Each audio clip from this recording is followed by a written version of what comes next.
One thing that's happening in Poland, or what happened in Poland, was apparently, I didn't even know about this. I've been kind of just whatever, out of focus in many ways, working on some other stuff.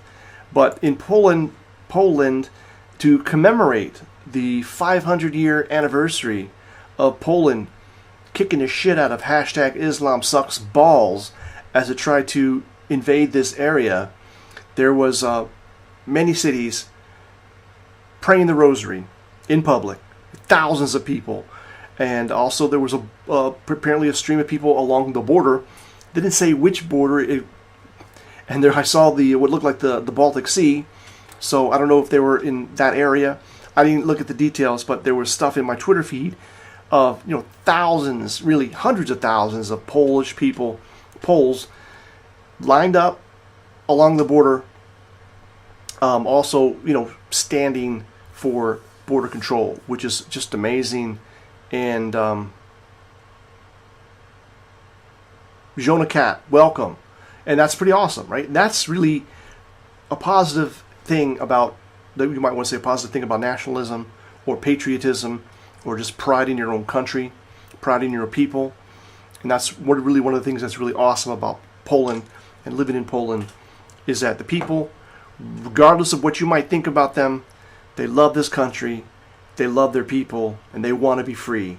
And they're not going to take any shit from anybody, especially not the EU. And you may have heard that Poland has accepted over 1 million Ukrainian refugees over the last several years. Certainly since the Russian invasion, if you want to call it that, or the you call it a Russian invasion, call it the coup d'etat, started by the West, by the U.S., by the Obama administration, taking in over 1 million Ukrainian refugees, right? And Poland's not asking anybody for help, really, but and really isn't asking for other EU countries to take these people, take their fair share of the Ukrainians. No, they invited them in or allowed them to come in, and they're here and they're working. They're integrating pretty well, as far as I can tell. Whereas on the other hand, Merkel made the invitation that there really was no upper limit to the number of hashtag Islam sucks balls Muslims. First of all, it was Syrian refugees, but it turned into a flood of just refugees, mostly economic refugees, coming into Germany, coming into the EU. And now Merkel has, there was a vote, I guess, in the council, but this is really an unelected, undemocratic council in the EU that said that they should take these people. And really, it makes you wonder, whose best interest do they have? Whose interest are they standing up for? It certainly is not the interest of the native peoples or the integrated peoples integrated, no upper limit in Germany, to the peoples in Europe, right, in the EU. And Poland has said, look, we're not taking any of these Muslim refugees. They're not going to assimilate. We don't need them. They're not working. Hey, Krzysztof, welcome. And they're just not wanted here. They're not needed. And look, they don't want to be here. I mean, let's be honest. They don't want to be here. Poland did accept 300 Syrian Christians.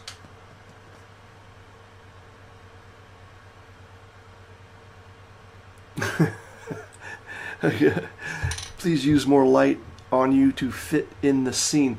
I mean, what I saw, okay, yeah, it's maybe a little bit dark. Let me try to fix that.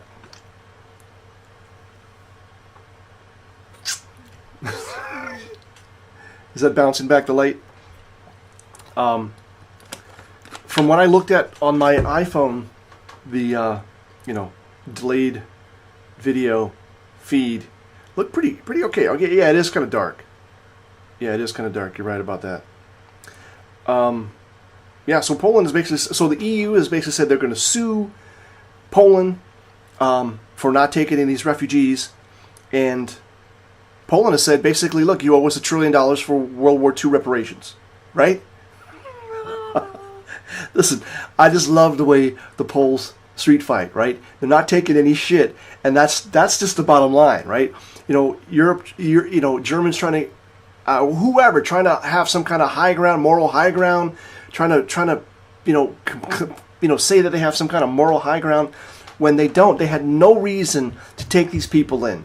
Now, you know, if Merkel would have said, listen, we will go to the UN refugee camps in Turkey or wherever, and we will select the so-called the doctors, the engineers, these so smart people, and invite them in to the EU, right?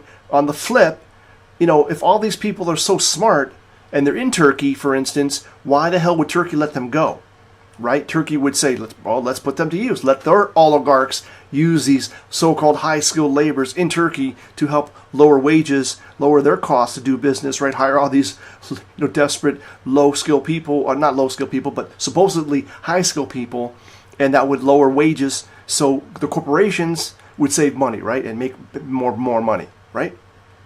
That's not what happened. Turkey let them leave until they were bribed to keep them behind, right? Several billion euros to keep these people from leaving, right? So it's totally messed up. It's totally messed up. Give me a second. Let me try to adjust this light, okay? Bam.